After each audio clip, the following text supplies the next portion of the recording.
Selamlar. Bu videoda Nunofelting yelek çalıştım. Dantel bir kumaşım vardı. Bu kumaşın kenarına merinos yünüyle volanlar oluşturdum. Kullandığım yeleğin ölçüleri LXL beden için geçerlidir ve önü kapanmayan bir yelek içindir. Kendi beden ölçülerinize göre uyarlayabilirsiniz. Birazdan nasıl yapacağımızı anlatacağım. Kumaşımı 4'e katladım.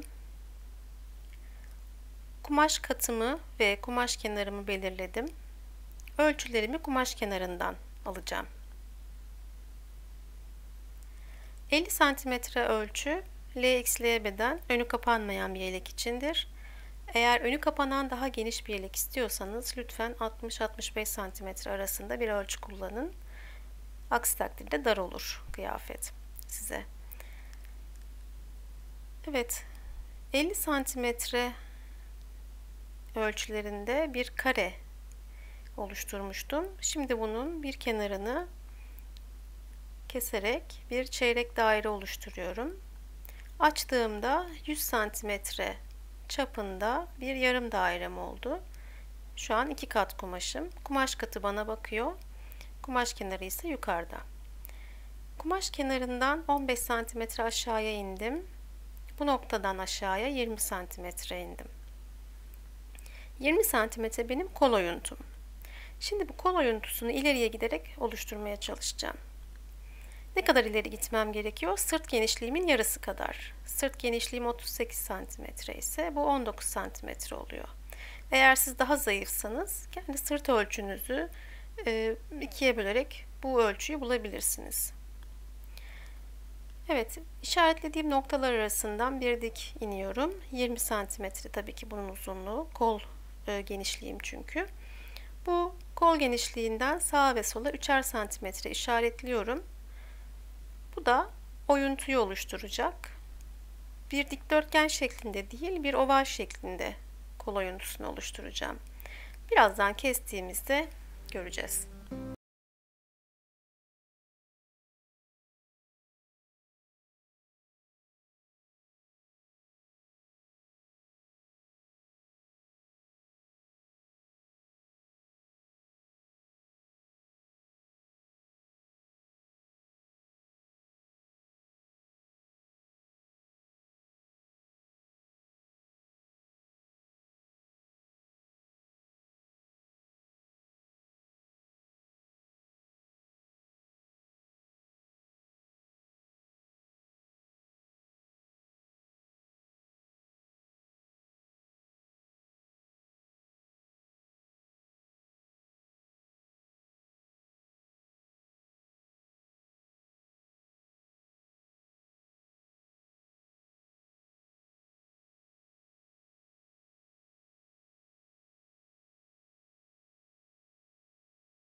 Kestim. Kenar oyuntumu, kol oyuntumu yaptım. Şimdi buna yün döşeyeceğim. Masam çok küçük olduğu için önce ben yeleğimin yarısını yünle döşeyeceğim. Sonra ıslatıp keçeleyeceğim. O kısmı katlayacağım ve işlem görmemiş kısmı açıp oraya da yün döşeyeceğim. İşlem sırası bu şekilde. Küçük yerde çalışmanın sıkıntısı bu. Maalesef kolay işi biraz zor hale getiriyor. Ama çözümü de var. Nihayetinde bu bir engel değil.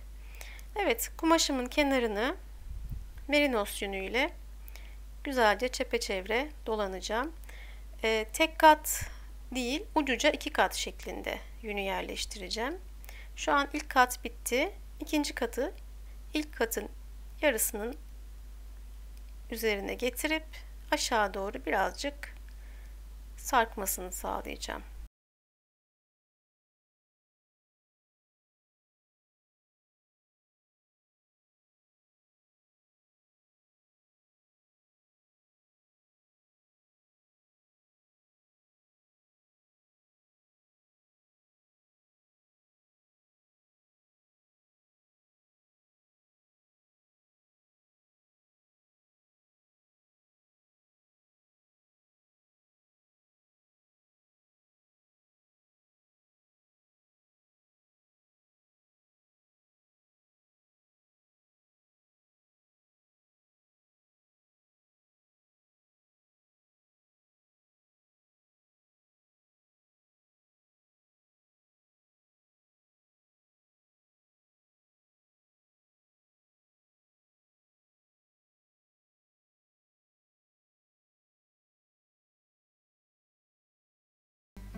Kol oyuntumun çevresini de yünle döşeyeceğim.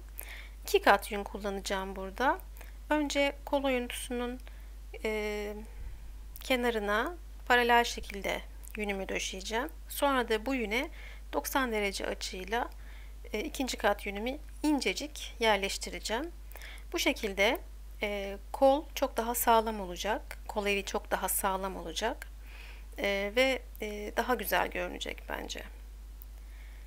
Evet, Nunofelting çalışmak biraz sıkıntılı bir süreç. Çünkü uygun kumaşı bulmak gerekiyor. Uygun olmayan kumaşlarla yapılan çalışmalar hüsranla sonuçlanıyor. Ben bu kumaşa başlamadan önce, çalışmaya başlamadan önce kumaşın kenarında, daha hiç yani kesim işlemi falan yapmadan önce kumaşın kenarında birkaç parça yünü yerleştirerek bir deneme yaptım. Zımpara makinesi kullanmadan el gücüyle tutunabiliyor mu diye merak ettim ve yünün kolay bir şekilde tutunduğunu gördüm. O yüzden olur dedim artık ve çalışmaya başladım. Kumaşı hiç denemeden çalışmaya başladığımızda maalesef yünler ve zamanımız ziyan oluyor. Size nacizane önerim, kumaşın bir kenarında hiç kesmeden yünü su ve sabunla ıslatıp deneyin. Eğer tutunuyorsa zaten birkaç hamle sonra kendini belli ediyor. Yaptığımız tekniğin adı Nunofelting. Yani bir kumaşla yünün ıslak gece tekniğiyle birleştirilmesidir. Mantığı şudur: yün lifleri kumaşın diğer tarafına geçer ve orada kenetlenerek kumaş yüzeyinde tutunur. Bunu sağlayan kumaşlar vardır. Özellikle ipekli kumaşlar, pamuklu kumaşlar bunun için uygundur. Ve tabii ki her tür ipek buna uygun değil. Özellikle seyrek dokulu, gözenekli ipekler ve seyrek dokulu, gözenekli pamuklu kumaşlar bu amaçla kullanılır. İpek ve pamuğun yüzeyi ıslandığında polyester gibi kaygan olmuyor. Tutunuyor, yani yün orada kaymıyor. Nunofelting yapmanın bir yolu, başarılı bir şekilde Nunofelting yapmanın yolu, izlediğim videolarda ve okuduğum kaynaklarda şu şekilde geçiyor. Bir, hızlı bir keçeleme yapmayacaksınız. 2, uygun kumaşı bulacaksınız. Hızlı keçeleme yapmak ne demek? Yünün kumaşın diğer tarafına deliklerden geçerek diğer tarafına geçmesi için bir vakte ihtiyacı var, bir zamana ihtiyacı var. Şimdi siz yünü yukarıdan su ve sabunla bastırarak hareket ettiriyorsunuz. Bastırarak hareket ettiriyorsunuz. Eğer çok hızlı hareket ettirirseniz, çok fazla basınç uygularsanız yün diğer tarafa geçmek yerine kumaşın yüzeyinde keçeleşmeyi tercih ediyor. Bu yüzden yüzeyde keçe kalıyor. Diğer tarafa tutunamadığı için keçe kumaş yüzeyinden kayıp gidiyor. Yani bütünleşmiyor kumaşla. O nedenle uygun kalınlıktaki, uygun türdeki kumaş, uygun incelikteki yünle yavaş bir keçeleme prosedürüyle birleştirilmeli. Bu benim 3. sanırım Nunofelting denemem. Bir dokuma bir kumaşla çalışmıştım. Geleneksel kumaşlarımızdan şile bezi bir kumaş denemiştim. Onlar da başarılı olmuştu. Evet, kumaşımı yünle döşedim. Yarısını katladım. Yün döşemediğim kısmı masanın üzerine serdim. Şimdi aynı işlemleri bu taraf için yapacağım. Evet, şile bezi, ipek, paşmina şal ve polyester krep üzerinde denedim şimdiye kadar Nunofelting denemelerimi. Polyester üzerinde, polyester şifon üzerinde her ne kadar transparan ve delikli olsa da çok zor tutundu. Hatta zımpara makinesiyle ancak başarılı olabildim. O nedenle polyester bir ürün kullanırken çok fazla delikli ve biraz da yüzeyinin pürüzlü olmasını seçiyorum, önemsiyorum. Şu an kullandığım dantel kumaş ise pamuklu bir kumaş değil, onu söyleyeyim, ama gözenekleri oldukça büyük. Şu an neyi gösterdim size? Birazdan ilerleyen aşamalarda daha ayrıntılı göstereceğim. Şimdi yünün denk geldiği yerler her zaman file kumaş olmuyor. File kumaşın üzerindeki gül desenlerinin olduğu sert kumaş yerleri de var. Eğer oraya denk geldiyse keçe iğnesi ve sünger yardımıyla yünü oraya iğneliyorum. Ondan sonra ıslak keçe yöntemi kullanıyorum. Evet, şu an yakın çekimde göstereceğim. Yünü oraya direkt koysam tutunmaz. Çünkü çok sert bir yüzeyi var. Görüyorsunuz. Şimdi oraya denk gelen yünü yerleştiriyorum ve keçe iğnesiyle iğneleyerek bir miktar yünün alt yüzeye geçmesini sağlıyorum. Biraz zorla bir geçiş oluyor bu. Zorunlu bir geçiş oluyor. Kendi iradesiyle değil. Ama keçede çareler tükenmiyor. Bu şekilde bir yöntem tercih ettim. Bakın alt tarafa geçen yünler bir miktar görünüyor. Bunlar da zaten yünün orada keçeleşerek tutunması için yeterli oluyor.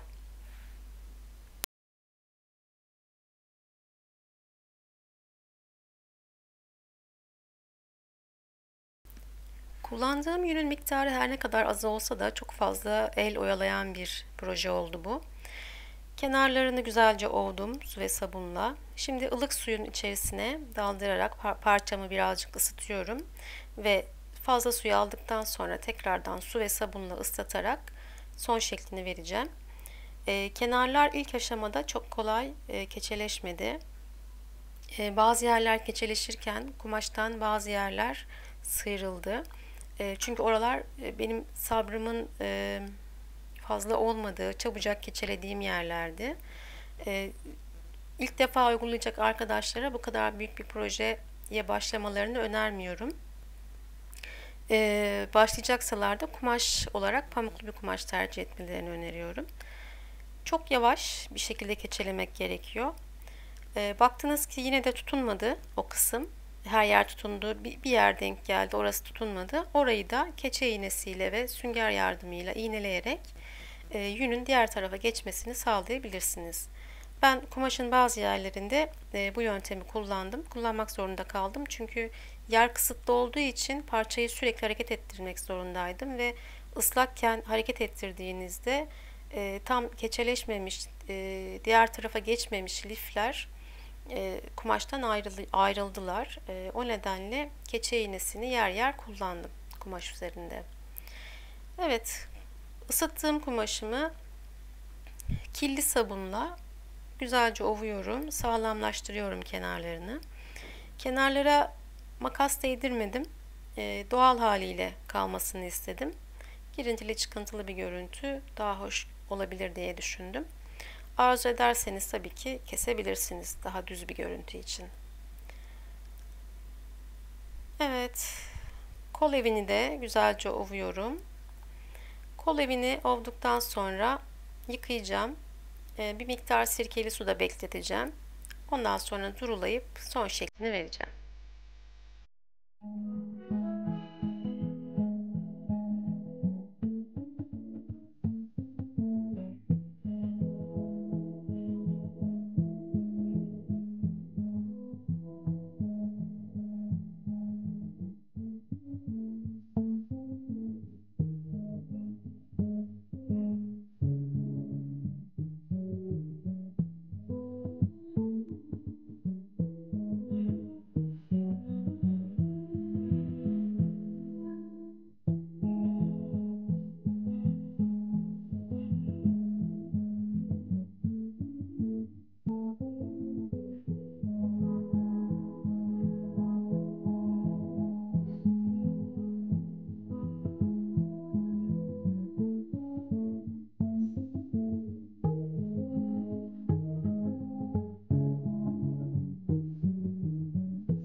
Fazla suyunu havlu arasında emdirdim. Nemliyken ütüledim.